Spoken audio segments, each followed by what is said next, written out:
Right. Good morning, all of you. Right. So two things are very clear. One is someone telling you the prelims questions and you yourself able to identify the prelims questions is a very important thing. You may not understand it today, but when you sit in the prelims hall, if you know why a particular question has been asked, right, and in which direction is the question coming from, then it will be easy for you to decide whether that is a bouncer question, that question is easy for me or easy for everyone, should I leave it, should I attempt it. So that critical analysis that happens in the exam hall comes only when you can identify not only the topic but also why. Yes, that is the importance. I hope you understand. Right. Now, as all of you know, Myanmar, this is one day before, right, 22nd. So Myanmar border shuts again amid strains over refugee crisis. So what are the prelims questions that will come in and around Myanmar? As I told you, what are the states that share boundary with Myanmar? Not only that, what are the countries that share boundary with Myanmar? Is Laos a country that shares the boundary with Myanmar? Yes. Vietnam? No. Why is it important? So you came to an idea, map pointing, there is a question, yes. But why did I ask you about these things? Golden Triangle. South China Sea, okay. Golden Triangle. Golden Triangle, Vietnam is there? Laos. Laos is there, okay. Laos, Cambodia and Myanmar are Golden Triangle. Golden Crescent, Iran, Afghanistan and Pakistan, both are related to drug trades. So Golden Triangle, Golden Crescent. But so we have a policy called as Act East policy, right? So Myanmar is a gateway to Act East. So there is a pipeline or a roadway that we are planning to connect with the entire Southeast Asian countries. South Asia is one of the least connected areas anywhere in the world, right? So without Myanmar, we cannot connect our land routes to Thailand, Laos, Cambodia, Vietnam and all these areas, right? And also we have strategic interest in Vietnam because of oil reserves. Yes. So please understand why what are the countries that surround Myanmar is also important for you. So map pointing, as I told you, 10 minutes every day will give you crystal clear clarity than single day mugging up.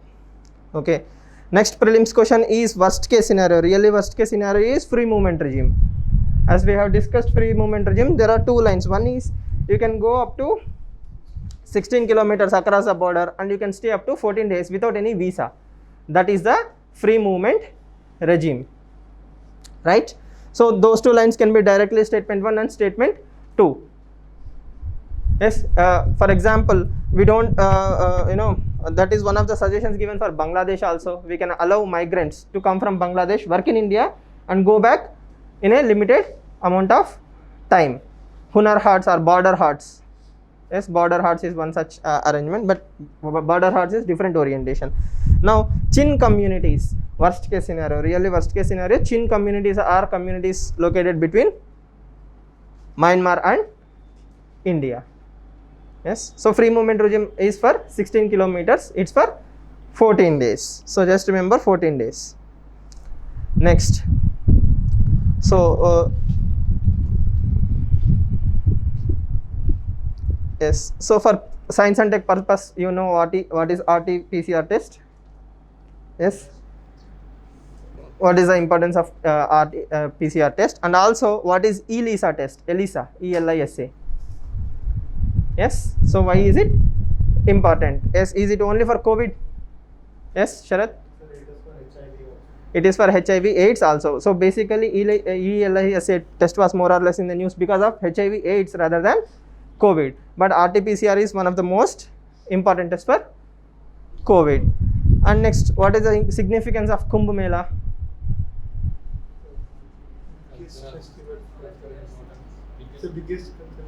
It is the biggest cultural festival probably anywhere in the planet. Okay. For prelims perspective?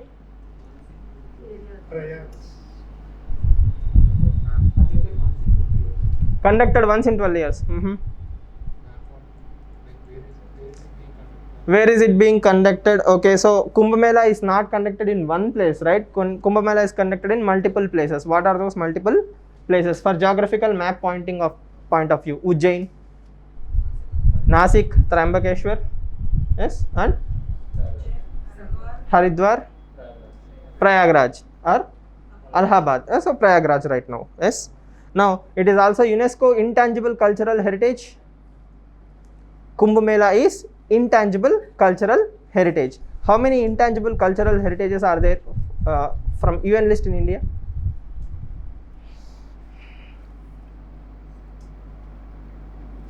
Day before yesterday, I think Nowruz was celebrated. Yes, Prime Minister greeted the citizens on Nowruz. So, is Nowruz an intangible cultural heritage? Sure. Santosh? Never heard? Okay. Art and Culture NCRT, how many of you have read? So, not NCRT, Nitin Singhania. So, in Nitin Singhania, there is a dedicated chapter towards this particular thing called as intangible cultural heritages. Yoga, yes, Nowruz, Vedic chanting, Ram Leela, etc., etc. So there are around 16 or 17 items in that particular list. You have to mug up each and every one of them. At least by seeing them, you have to recognize. Yes. So Kumbh Mela is both for map pointing and intangible cultural heritage. Clear? Yes. And remember, east to west, south to north, north to south. Nobody is going to ask you the sequence of Kumbh Mela, when will it happen, where, but probably for map pointing point of view, is Prayagraj closer to Delhi or is Nasik closer to Delhi, or some latitude will be given, some longitude will be given. So east to west or north to south. Arrange the Kumbh Mela events in north to south sequence. Yes, and river Saraswati is sometimes seen in the news. Recently, Archaeological Survey of India again decided to bring out the Saraswati river into prominence. So Kumbh Mela in Haridwar is specially related to Saraswati river. Is it true?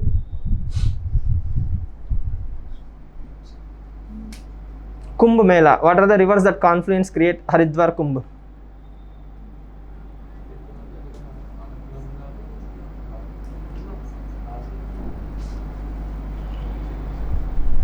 You get the idea?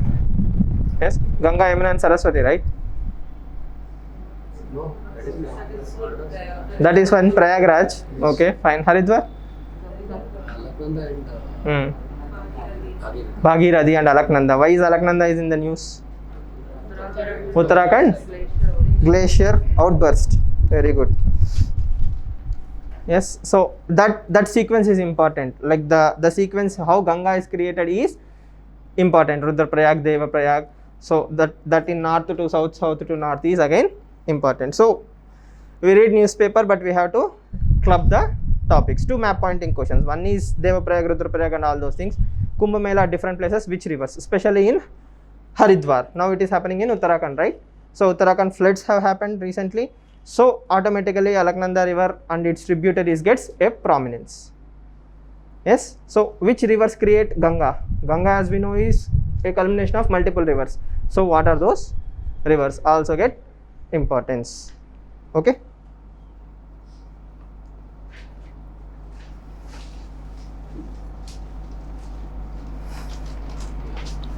Yes. Scientific temper. Unable to conceive, woman kills neighbor toddlers as a sacrifice. You know, scientific temper is severely lacking in the country.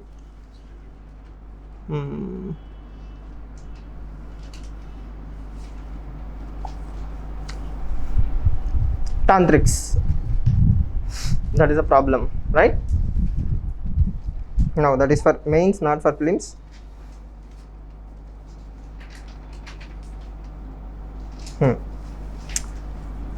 So vehicle scrappage policy, per se directly vehicle scrappage policy may not come into the picture. What will come? What are the steps taken by the government to reduce air pollution? So that can be one sub dimension within the question, a point within the question. How will vehicle scrappage policy reduce air pollution? We have to link it to emission norms. Yes, fuel efficiency. So vehicle scrappage, worst case, really worst case, vehicle scrappage policy will reduce current account deficit.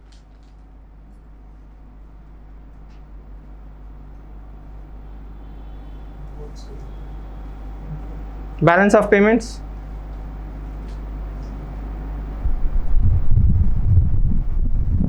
I mean, like really have to stretch your imagination. Balance of payments.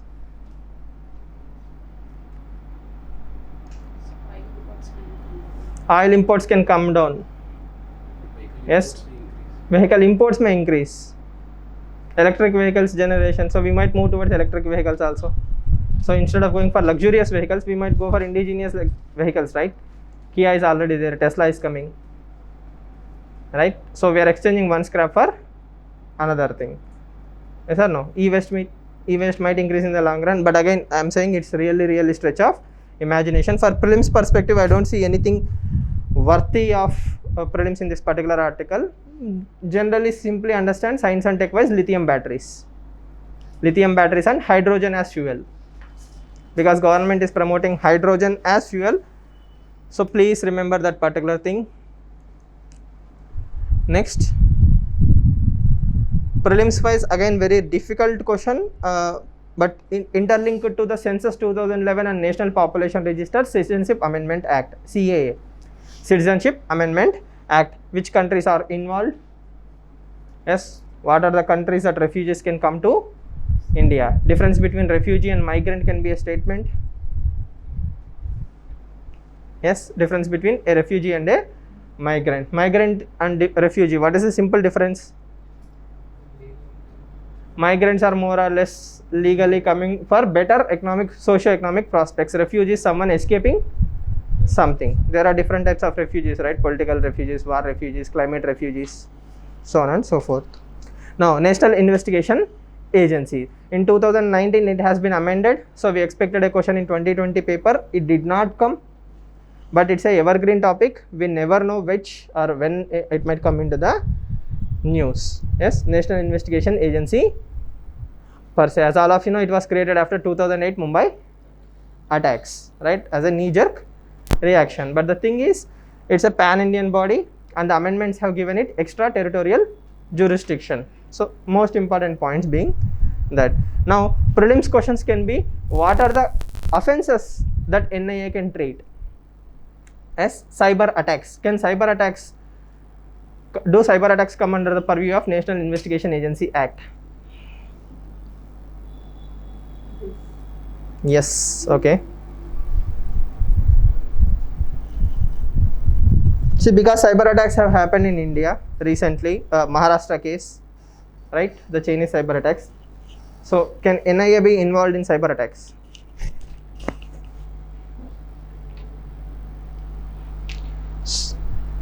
So there is a cyber attack case in Maharashtra. Can NIA directly be involved in that particular case? Explosives? Yes. Illicit arms? Yes. Cyber attacks?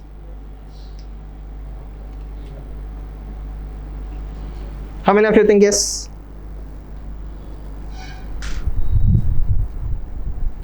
Okay. No? Okay. We will discuss, don't worry. So as I told you, poverty line is important. Difference between Suresh Tendulkar committee and Rangarajan committee report. That's the prelims orientation. Now coming to this particular article, what is the difference between foreign direct investment and foreign portfolio investment? After 2013, yesterday or day before yesterday, there was an article in Business Standard which says highest number of foreign portfolio investments are in the country right now. As you see in the news, FDI has increased, FPI has increased, P notes have increased. All the three have increased, right? So what is the difference between FDI, FPI? Yes, and we have insurance amendment bill, right? So FDI limit has been increased. So you need to know what is automatic route, what is government approval. Okay, foreign portfolio investor. So what comes under foreign portfolio investor?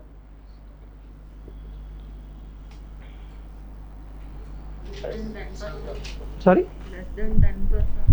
Less than 10% of? Till 10% we know. After that?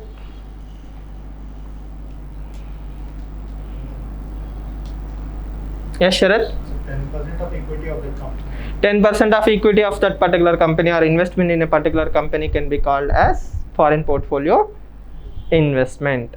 Yes, so you are right. Ownership of a company up to 10% is foreign portfolio investment. Anything more than that is foreign direct investment, more or less. But again, there are sub clauses within that particular foreign portfolio investment. But macro idea is this, right? Now, so this particular line, lives versus livelihood, this is from directly budget and survey. So anyhow, I suggested you to read budget and economic survey. Wait for those 500 questions, your economy will be crystal clear. Yes, so now in 2018 or 16 there was a question, International Atomic Energy Agency, IAEA, like, is it a UN body?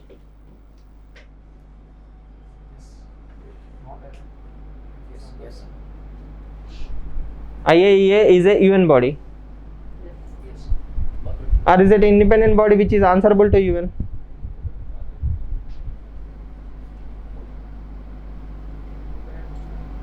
So Mr. Srinivasan is writing an article that Iran, India is a good country, JCPOA, all of you know these things, right?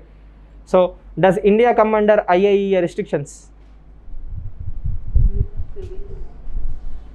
Yes, more or less, yes, because IAEA deals with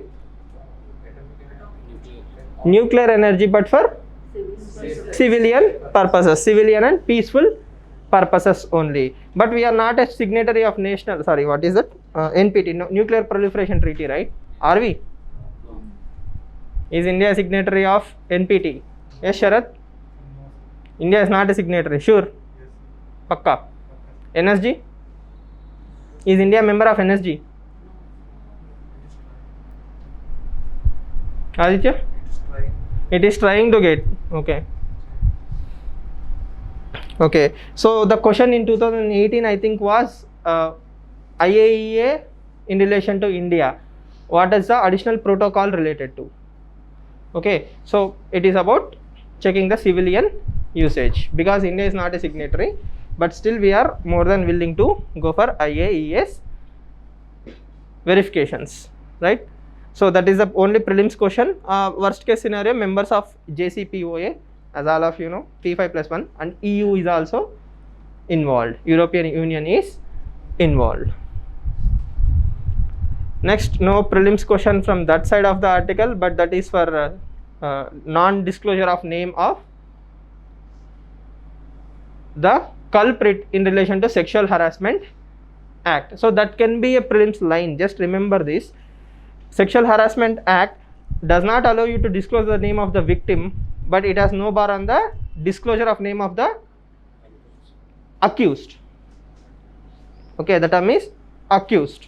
Okay, so even in general rape cases and other cases, you are not supposed to disclose the name of that particular victim, right? But there are so many cases that have been linked. That is where right to be forgotten comes into the picture. Remember, in digital rights, right to be forgotten comes into the picture in such cases. For example, someone's name was disclosed online, then what happens? Forever she will be on the Google search, right? All I have to do is search the Google and probably her name might pop up, and it might lead to some future loss. I mean, harassment or discrimination or whatever. So Sexual Harassment Act very clearly says that you are not supposed to disclose the name of that particular victim. Clear?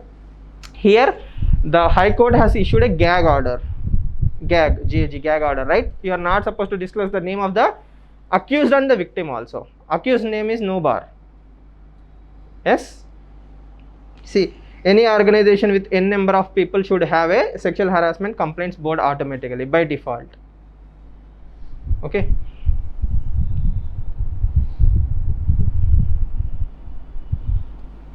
unpaid work, no prelims questions in that particular area. Worst case scenario, care economy. What is care economy? What is care economy?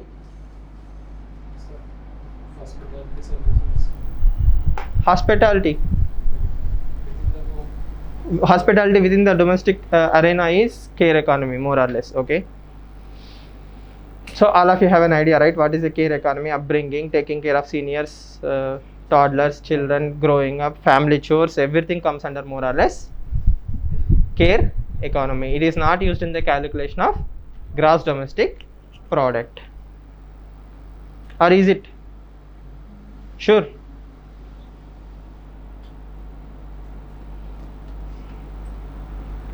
Right. Red Sanders, 2016 prelims question. Yes. Red Sanders are listed under sites.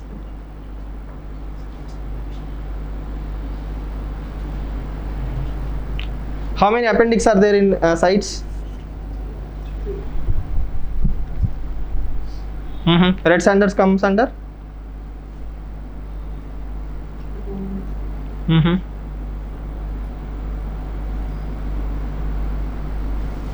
Okay, don't worry.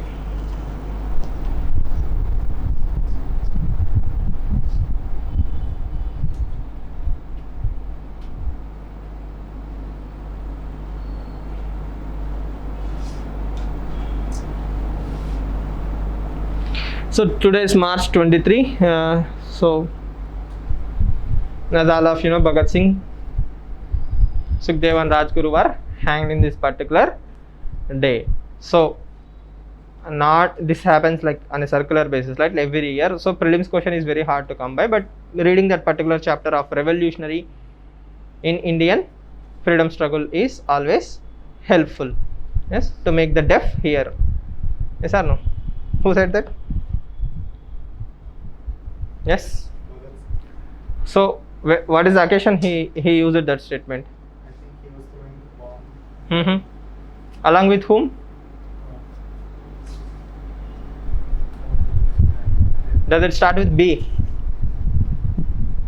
Bhagat Singh and who threw the bombs in the parliament? Jatin Das or Bhatkeshwar Dutt? Okay. No, don't worry. UPS is not going to ask you who was standing whether on the right side or left hand side. No, it doesn't matter. But having an understanding is always a good thing, right? Yes.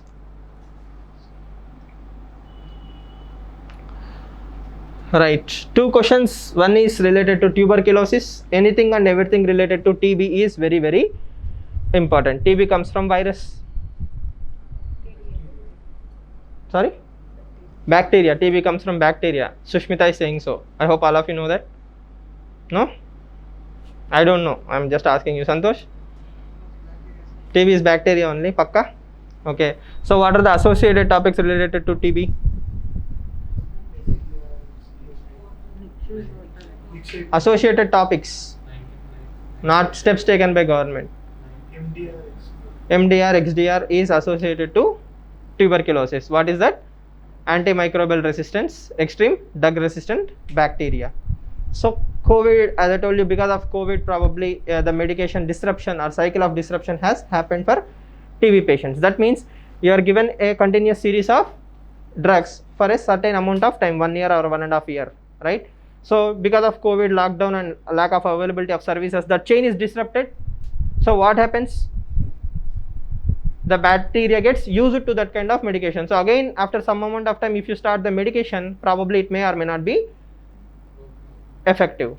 Yes. So prelims questions can be like, what are the sources of antimicrobial resistance? What are the sources for antimicrobial resistance? Poultry. Is poultry a source for antimicrobial resistance? Yes, Sharad?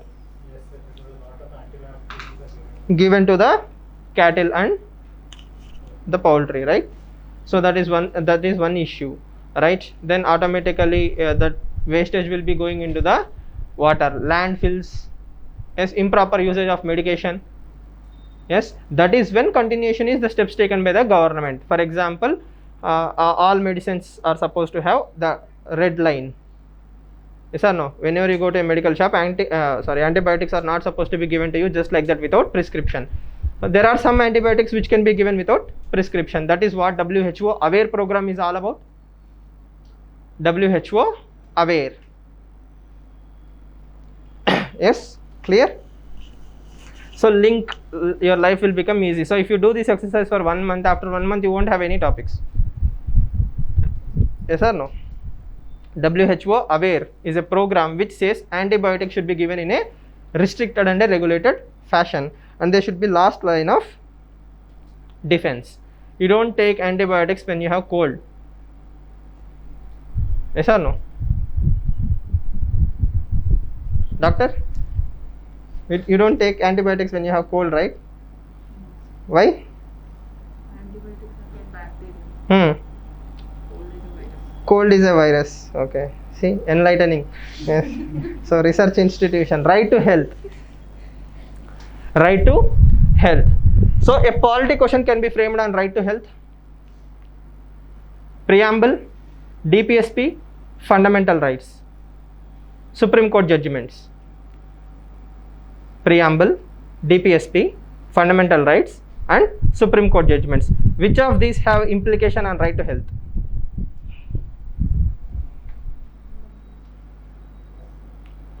Or which of these explicitly have a say on right to health? Preamble is in Constitution. Fundamental rights is in Constitution. Okay. So it's also in DPSP, right? So the question must be 1 2 1 2 3 1 2 3 4 question, not A B C D, right? Obviously. So in that sense, does preamble have a direct say in right to health?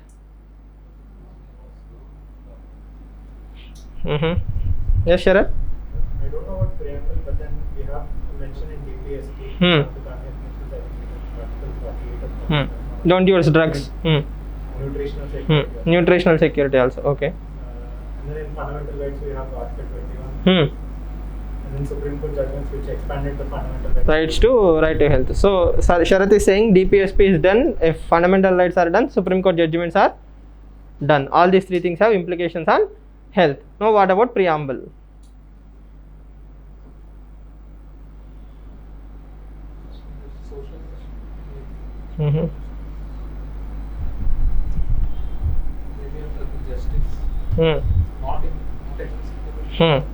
So that is why we can see it's a gray area, right? That is why I use the term direct. So if I say implications on right to health, we can always argue social justice. Social justice will have implications, but it's a very long stretch, right? So just telling you right to health is already enshrined in our Article 21. It is a part and parcel of right to health. So preventive, primary and curative, so it's always a subjective thing. Yes.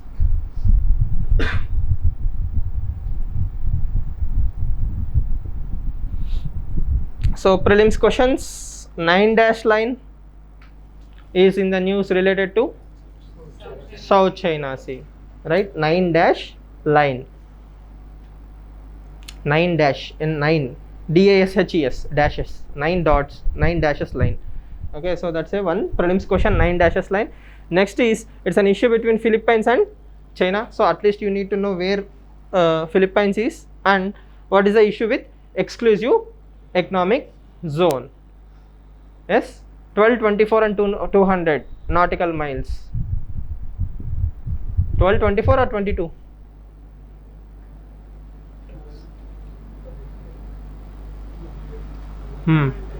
Exclusive economic zone. What is exclusive economic zone? It's the right of a country to explore the marine resources up to a certain extent. Yes, you can always link it to blue economy, right?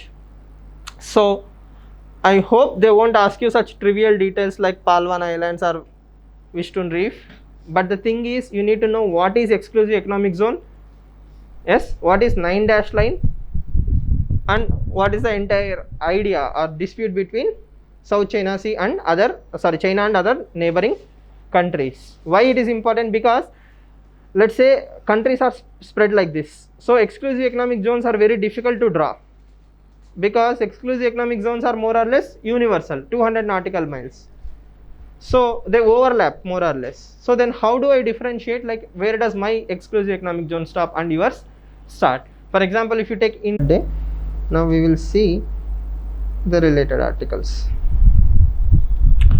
So as I told you, the Kumbh Mela, what are the 4 places? Ujjain, Haridwar, yes, and Nasik, I guess. I forgot to put Nasik. Okay, first line. Okay, yeah, Nasik, Ujjain, and Haridwar. So you read the basic stuff. It's self-explanatory, right? So I want you to remember why it is important. So you remember all the questions. These are the answers. So when you read them, you will remember why you are reading them. Okay. Next, and Haridwar is the confluence of Ganga, Yamuna, and Saraswati. So again, mythical is anti-national or subjective term, but the thing is, you have to remember it. It may not be a question. Don't worry. Don't stress it out. Now, UNESCO Intangible Cultural Heritage Sites. 2 things you have to remember. One is India has created its own intangible cultural list. India has created its own intangible cultural heritage list. The list is huge, around 40 or 50 names. So you need not remember all of things. But within India's intangible cultural heritage sites, the leather puppetry, Tolubommalata, right? This year that is very much in the news. So there are different kind of shadow puppetry within the country, 6 I guess. Okay, so you have to remember all the 6 and the corresponding states. So 2 things, UN has intangible cultural list, India has its own cultural list. India one, within India, shadow puppetry is very, very important. Within UNESCO, you have to mug up all these names. I have bolded the starting letters. So Kutiyattam, Vedic chanting, traditional performance of Ramayana, Ramman, Kalvela, Mudiyattu, Buddhist, Chahu dance. Yes, Chahu dance is from which state? Mizo. Manipur or Mizoram? Jharkhand. Kab se?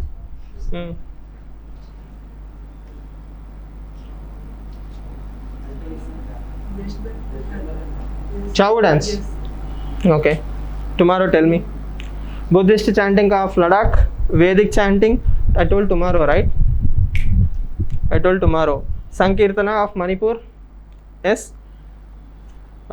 Traditional brass and copper utensil makers of Dhanteras from Punjab. So, you know, in the first reading it might sound very confusing, but it's very easy to remember. The moment you see the options, you can remember. Navaroz, Yoga, Kumbh Mela. So Kumbh Mela is the last additional entry. So in 2019 they tried to get Sowa Rigpa into the list, but it didn't work out.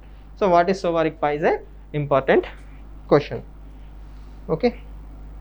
Next, to those who answered no. Okay, so these are the schedule offences. So just remember, these are the amendments that have been done. Human trafficking, counterfeit currency, prohibited arms or weapons, cyber terrorism, and offences against explosive act. So all these things are included under NIA after the amendment.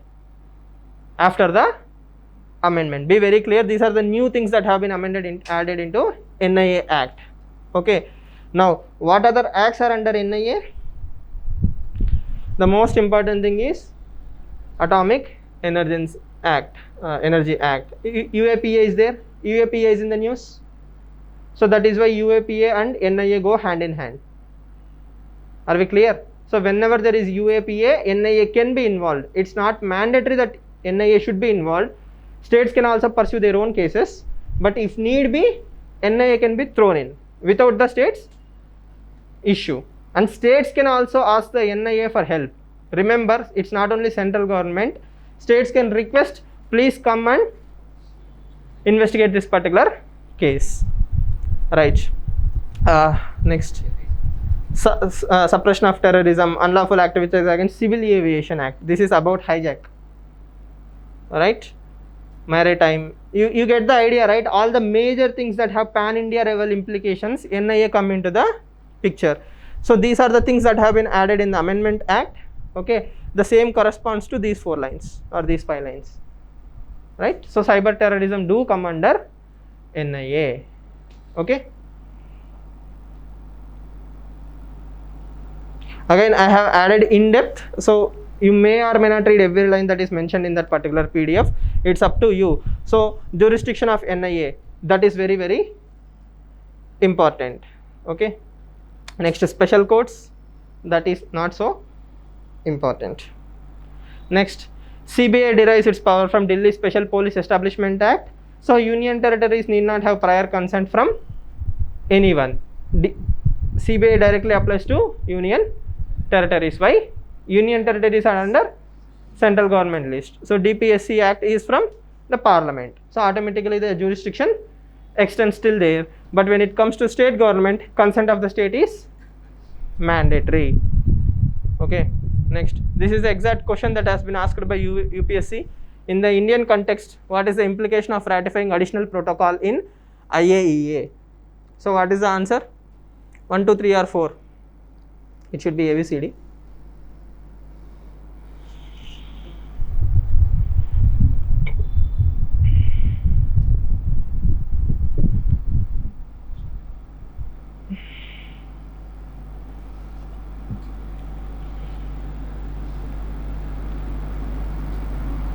Option is ABCD, not 1, 2, 1, 2, 3, 4. A, B or C, D. Only one is like you can select only one. You know, there, as I told you, there is a series in Wire, right? So HBO Wire. So there is an episode where the maths teacher tries to, like, this is like this. So then the kid answers, tell me the answer. He says like, I know the answer. How? So you pointed repeatedly for this point, so that is why it is the answer. So he doesn't deduct the maths problem. He says the teacher has pointed it here multiple times, so that must be the answer. So don't develop such tactics. A is the answer. Civil nuclear reactors come under IAEA. Yes. Next, you have to know why India is not a member of Nuclear Proliferation Treaty. So the basic details about IAEA is, it is also known as, you know, Atoms for Peace and Development. It won Nobel Peace Prize for its work.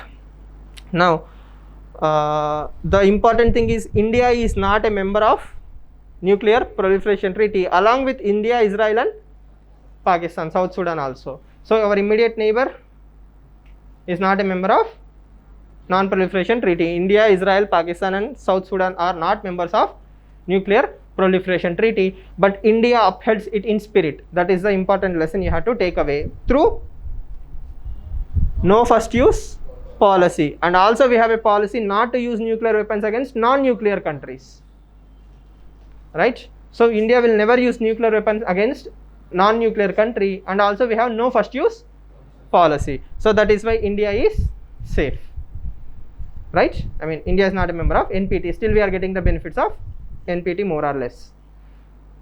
Now with reference to Red Sanders, yes, what is the answer?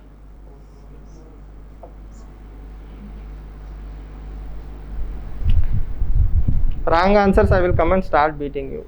Always remember.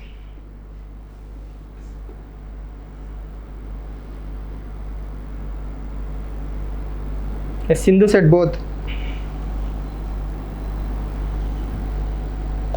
It's wrong.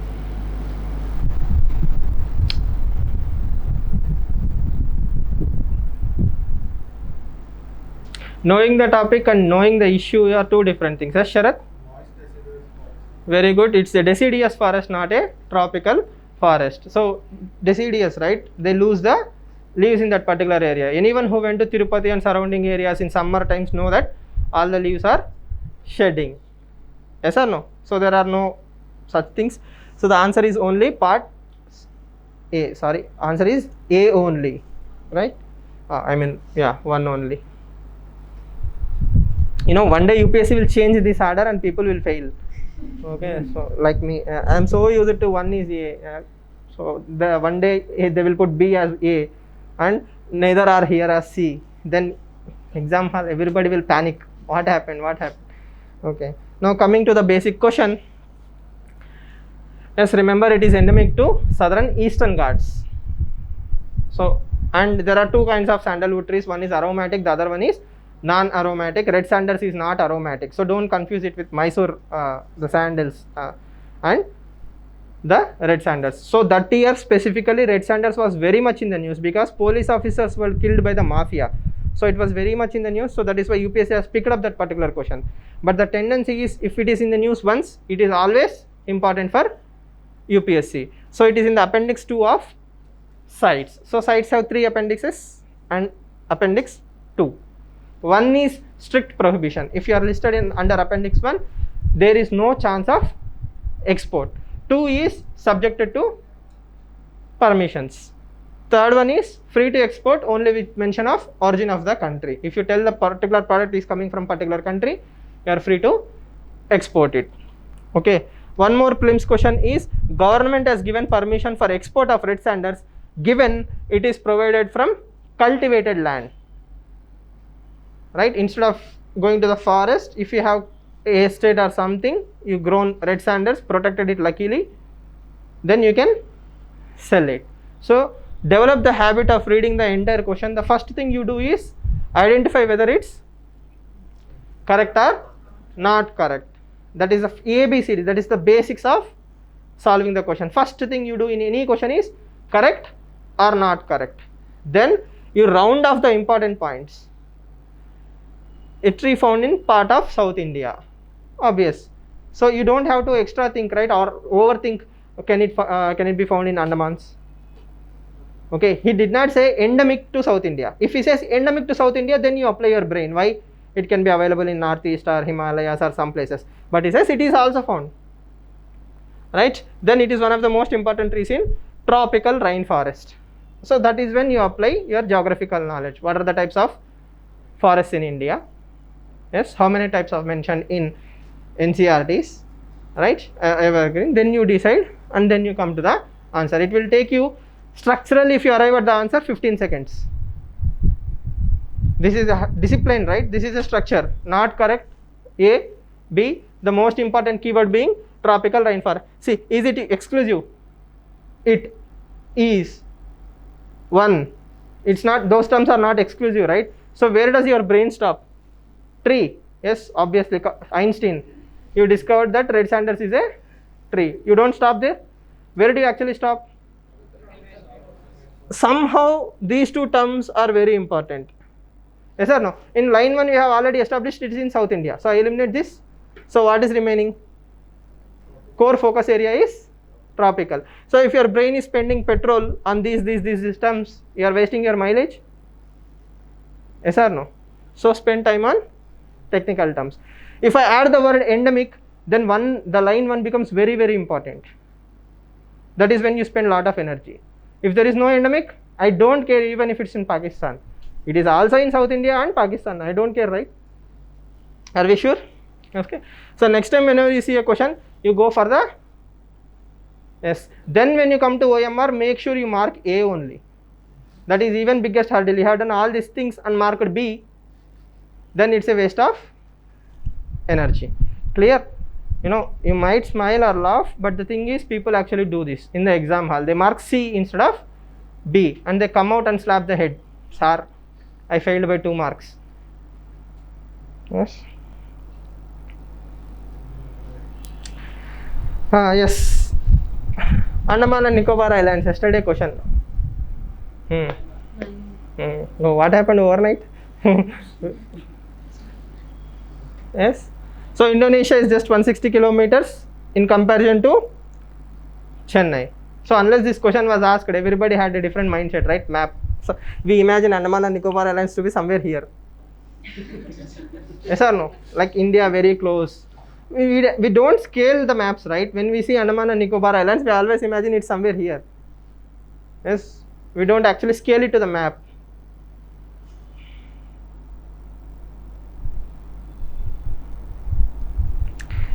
Even class, the image is broken. If you go to Wikipedia, same image. As all of you know, these are called as backwaters or internal waters, right?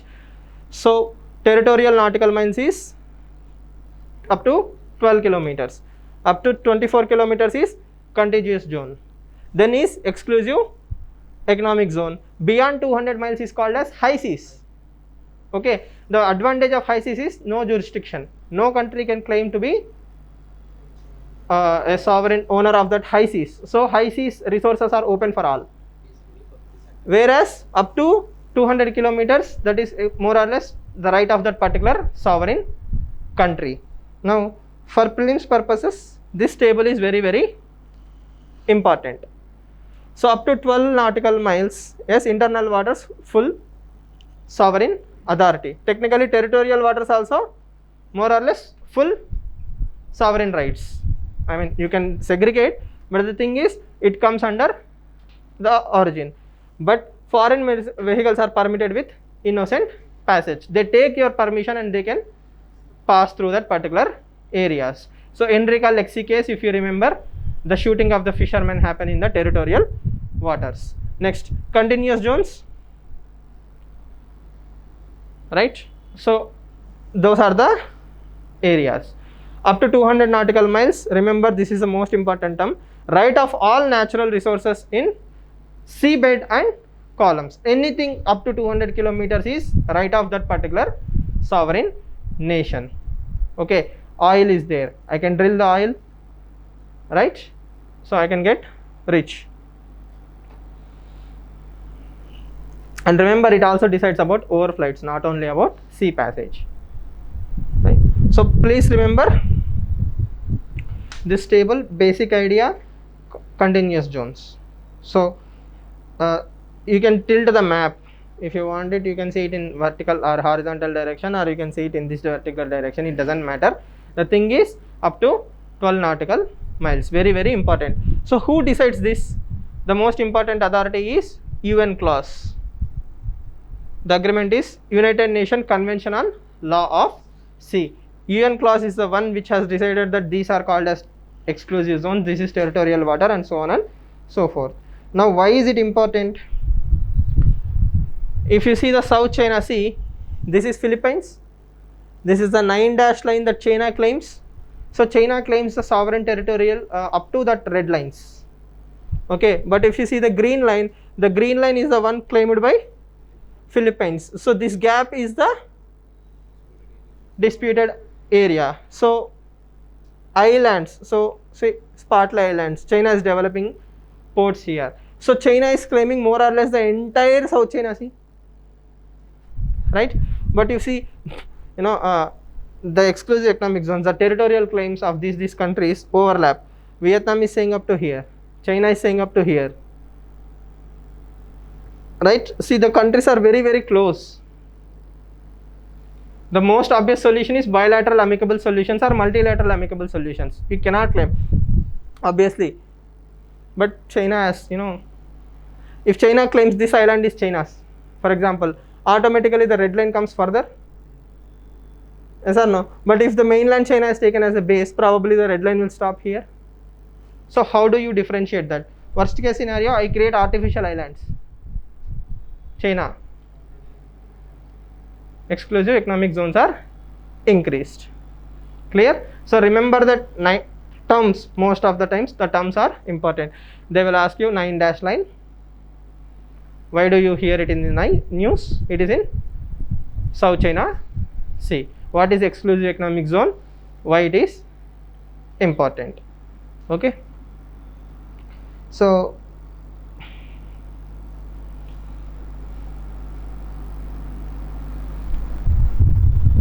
okay, next one is National Green Tribunal. As I told you, National Green Tribunal, these are the acts that come under National Green Tribunal. These are the acts that doesn't come under National Green Tribunal. Very easy to remember. 7227, both the same numbers. Yes. Sorry. Forest Act is created with a whole different purpose, right? Forest Dwellers Act or Forest Rights Act is created to give land rights to tribal people. So it is not a regulatory act like this. See, all these are more or less regulatory acts. Forest Rights Act is about land. Yes. Mugging up is very easy. I will suggest you to mug them up chronologically, more or less the same line.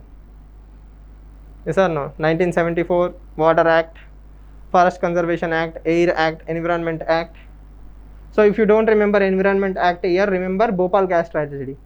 Only after Bhopal gas tragedy we have created this. So 1984, 1986. Public Liabilities Act, Biological Diversity Act 2002.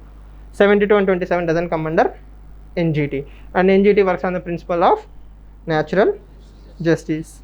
So CPCB, similar thing. CPCB is more or less about water pollution and air pollution. Two major themes. One is prevention and control of 84 and 81. Yes. See, I told you to solve Disha paper. Why did I tell you? Why did I ask you to solve previous questions? Next time if you see the same question, you are not supposed to go wrong in the entire topic. Yes or no? That is the basic theme. If I see WPI, I should know everything about WPI. The base year, which ministry, which organization releases, what is the time lag of WPI. So all the themes about WPI is supposed to be core focus. Clear? Yes. See, there is no point in scolding you every other day, right? Either I should have something or you should have something. So I think I decided it's high time that I should start learning, that I should not tell each and everybody multiple times. If you are incapable to understand it in the first time, you are not incapable for UPSC. It's as simple as that, right? Okay. So foreign portfolio investment, the difference is okay. So I have added two layers. One is the basics, what is foreign portfolio investment. Here is in depth. You don't have to remember everything in depth. Remember again category, the bond types. Don't mug it up, just go through it. Remember, foreign portfolio is capital of the company up to 10%, or under certain companies its aggregate limit is up to 24%. Vallabh have 10%, Rajini have 10%, Vishwanath have 4%. That is allowed under that particular company, particular nature of the company. So they are called as sectoral caps. So in certain sectors up to 24%, it is still considered as foreign portfolio investment. Okay, so sectorial caps are decided by the respective companies, Ministry of Commerce and Industry. So individual cap is 10%, aggregate cap is 24%, and 15% in corporate bonds. So if you are investing up to 15% in corporate bonds, it will still be considered as foreign portfolio investment. So that is a major difference.